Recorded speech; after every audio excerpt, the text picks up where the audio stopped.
Lorsque je distribue le questionnaire en ligne, jusqu'à présent, il y a 3 façons de le faire. Donc, je peux envoyer mon questionnaire en ligne avec un lien qu'on envoie dans un courriel. C'est le plus simple, c'est celui qu'on connaît le plus. C'est celui que je vais vous traiter aussi. On peut également envoyer le questionnaire en ligne via un site Internet. Hein? Donc, ça peut peut-être vous arriver. Vous êtes en train de naviguer sur un site. Par exemple, chez Archambault, vous êtes en train de magasiner pour des disques, et là, pop, il y a une fenêtre qui vous apparaît, questionnaire. On vous invite à répondre à un questionnaire ou un sondage. On peut utiliser ce genre de pop-up-là, de fenêtre surgissante là, aussi.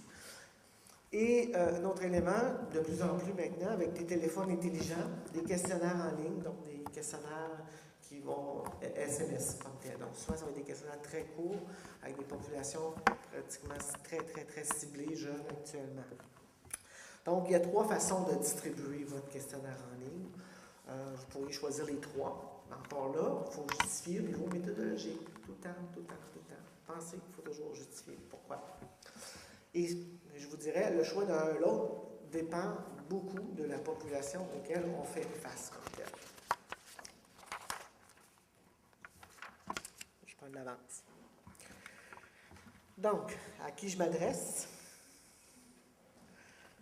À qui je m'adresse comme tel va me permettre de choisir le type dans les 3 que je vous ai présentés, soit le courriel, le pop-up ou le SMS. Jusqu'à présent, moi je vais vous dire, j'ai utilisé que la distribution à partir des courriels. Okay. La méthode d'échantillonnage aussi va être extrêmement importante. On va parler d'échantillonnage de saturation. On va parler d'échantillonnage non probabiliste et probabiliste. Pourquoi échantillonnage de saturation? C'est dans le fond, c'est lorsque j'envoie un questionnaire à toute la population. Hein? Donc, un questionnaire en ligne, que je l'envoie à 10 personnes ou à 10 000, il n'y a pas de différence. Il va y en avoir une si j'en fais papier, par exemple. Mais en questionnaire en ligne, il n'y en a pas de différence. Ce qui est le fun avec ça, c'est que ça évite le biais de couverture, hein, tout le monde là. Mais encore là, ça dépend à qui je m'adresse. Ma population, là, cible là, de mon étude, ils ont tout un ordinateur, ils ont tout une adresse, ils ont tout un élément. Donc, ça dépend à qui je m'adresse. Donc, je vais vous parler du recrutement par courriel, celui que j'ai fait.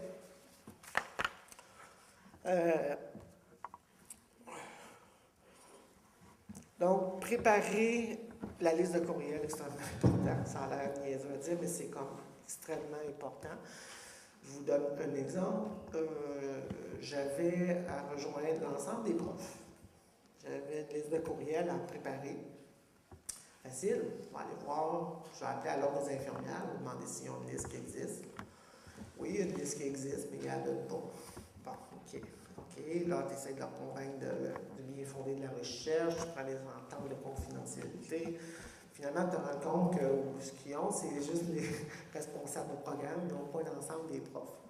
Donc là, j'avais des assistants de recherche, on a regardé sur les sites Internet, on est allé voir les profs qui étaient sur les sites, au département des sciences infirmières, on est allé sélectionner les adresses courriels qui étaient publiques, qui étaient dans le domaine public. Et c'est pas tous des sites Internet qui laissaient leurs adresses. Donc, c'était soit de contacter les responsables de programme de ces établissements-là, de leur parler de la recherche, d'essayer d'obtenir de leur part les adresses courriels. Il y en a pas de problème, ils nous les envoient assez facilement, mais il y en a d'autres qui vont dire non, je ne t'envoie pas ça pour les adresses courriels. Envoie-moi ton courriel. Moi, je vais le faire venir. Moi, leur envoyer moi-même. Donc, c'est tout au niveau méthodologique, il faut dire compte. Est-ce que vous avez accès ou pas à ces adresses-là? Quand on parlait tantôt, je vais juste en refaire à part du courriel, quand on parlait tantôt de la fenêtre surgissante, cette fenêtre surgissante-là, il faut prendre, pour que ça marche, il faut prendre des directions avec certains sites Internet où ce qu'on héberge ces sites Internet-là pour que ça arrive aussi. Donc, il faut en tenir compte. Je reviens dans les courriels. Donc, c'est intéressant de savoir quel courriel que j'ai accès. Donc, ça peut, vous voyez ici, là, ça peut devenir énergivore. Ça peut prendre un petit peu plus de temps de ce que je vous ai dit tantôt. Puis ça peut coûter un petit peu d'argent aussi parce que je vais faire une étude par exemple, de population plus large. Je n'ai pas accès à Internet. Il y a des compagnies de plus en plus qui vont se monter des carnets d'adresses qui vont vous les vendre. Donc, pour de la recherche ou pour des éléments. De plus en plus, on en voit apparaître aussi. Donc, ça peut coûter assez dispendieux, tout dépendant de ce que vous allez faire. Donc, déterminer le mode de distribution. Est-ce que vous allez utiliser votre propre courriel pour envoyer votre invitation aux gens ou vous allez utiliser le logiciel? Donc, deux différences. Hein? Si j'utilise mon propre courriel, je ne saurais pas. Je vais avoir de la difficulté à savoir qui a répondu et qui n'a pas répondu. Parce que quand on clique sur le lien, je m'en vais vers la base de données. Ça rentre direct dedans. Je ne sais pas c'est qui l'a fait. Si j'utilise le logiciel, lui, il peut garder une trace de ce qui a répondu et qui n'a pas répondu. Il est important de personnaliser l'invitation. Si j'utilise mon propre courriel, ça devient difficile de personnaliser beaucoup. Hein? Parce que ça veut dire d'écrire un courriel d'invitation à tout le monde. Avec le logiciel, c'est le fun parce que tu peux rajouter des cases. Hein? Donc, quand tu rentres ta liste de courriels, tu peux mettre monsieur, madame, monsieur au complet, monsieur tout court, tu peux mettre le nom de la personne, tu peux mettre plein d'informations que tu veux. Et dans ton invitation, tu dis, quand tu vas envoyer l'invitation, va chercher le nom de la personne, mets-y le madame en avant, mets-y le merci à côté. Il va le faire automatiquement. Donc, ça devient un peu personnalisé. Puis, vous avez déjà reçu des courriels où on vous dit « Bonjour, M. Lepage ». Là, tu te dis « Mais où c'est qui a pris mon nom? » Mais tout simplement, c'est dans la base de données, quand vous la créez, que c'est possible de le faire. Puis, comme je disais tantôt, attention aux règles anti-courriel quand vous envoyez votre élément. Important, une fois que votre questionnaire est fait, essayez-les. Ou envoyez-les à des gens qui ne font pas partie de la recherche pour dire, essaye ou réponds aux questions, tu me diras si ça va bien. Vous effacerez après les réponses, il n'y a pas de problème quand vous allez partir. Parce que comme je vous ai dit, moi, la grosse surprise que j'ai eue, c'est quand j'ai envoyé à tout le monde que le lien ne fonctionnait pas, bien, ça enlève la crédibilité au niveau de la recherche, puis ça enlève la crédibilité aussi de dire, bien, je prends-tu un risque à répondre à ça? Il n'est même pas capable de nous envoyer un lien qui fonctionne, donc qu'est-ce que ça va avoir l'air au niveau de... Mais ça fait partie des jeunes. Donc, évitez d'avoir des surprises. Essayez-le.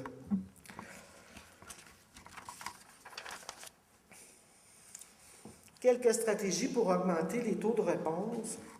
Donc, on va parler de la notification du questionnaire à venir. Donc, si c'est possible, bien entendu, d'informer les gens qu'il y a un questionnaire qui s'en vient. Ça aide.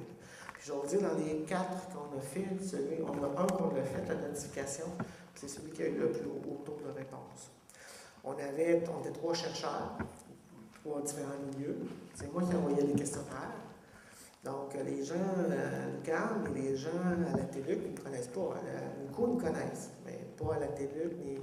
Donc, les professeurs d'ici ont envoyé une notice à ces gens-là en disant « Dans les prochains jours, vous allez recevoir un questionnaire sur tel sujet, vous allez recevoir, ça va être M. Lepage qui va vous l'envoyer, nanana, bon. » Donc, les gens étaient prévenus. Règles dans la rédaction, hein, comme n'importe quel questionnaire papier. Hein, donc, la façon dont vous allez rédiger votre invitation, il y a des règles à tenir compte et on doit les tenir compte. Maintenant, c'est quand j'envoie. C'est quoi le meilleur moment pour l'envoyer? Donc, c'est sûr, évitez d'envoyer un questionnaire en ligne le vendredi après-midi, hein, ou le lundi très tôt le matin, malgré qu'il y a certaines études qui ont dit le lundi, ça va être correct.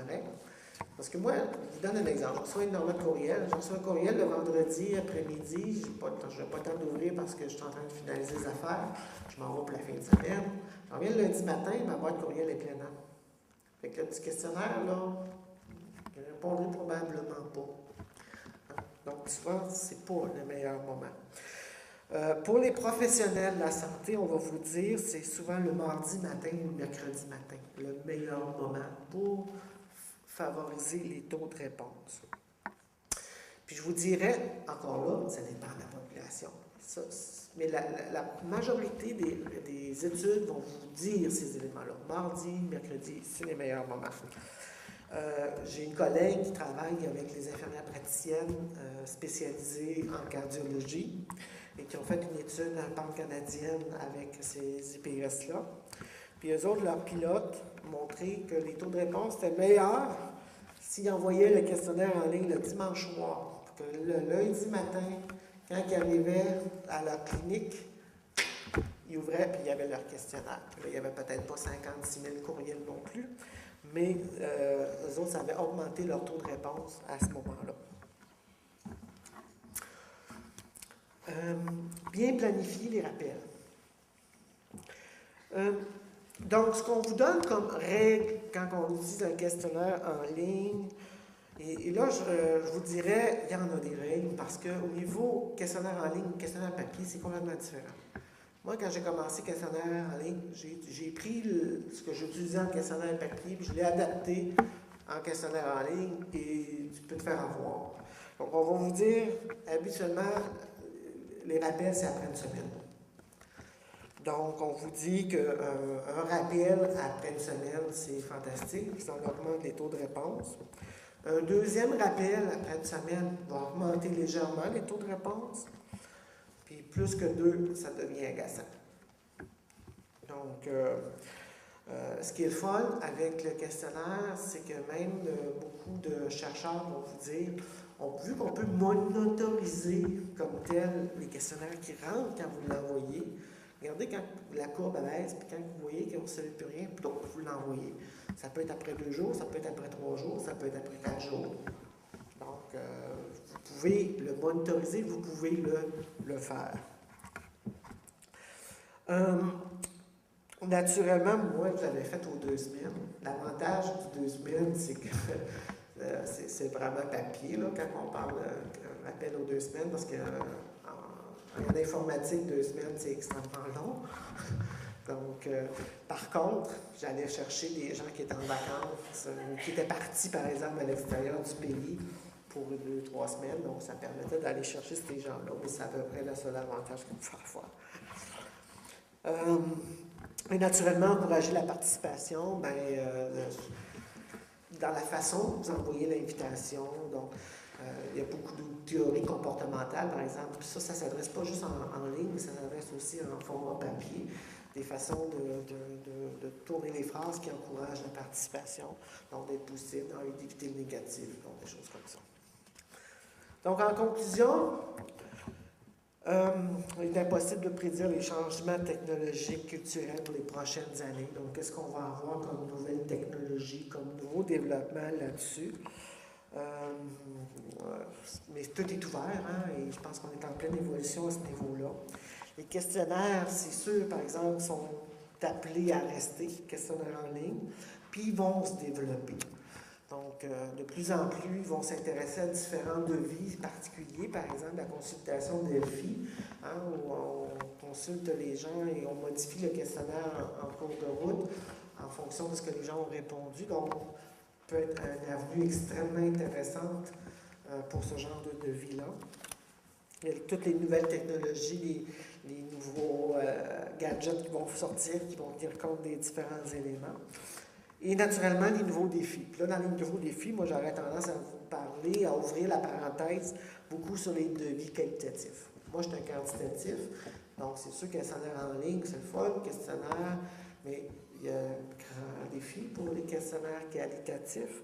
Et là, je ne vous parle pas d'un questionnaire nécessairement avec questions, là, mais l'interactivité avec les devis que ça peut demander, l'utilisation d'une conférence en ligne avec des gens pour poser des questions, réagir à ce qu'elle va nous dire.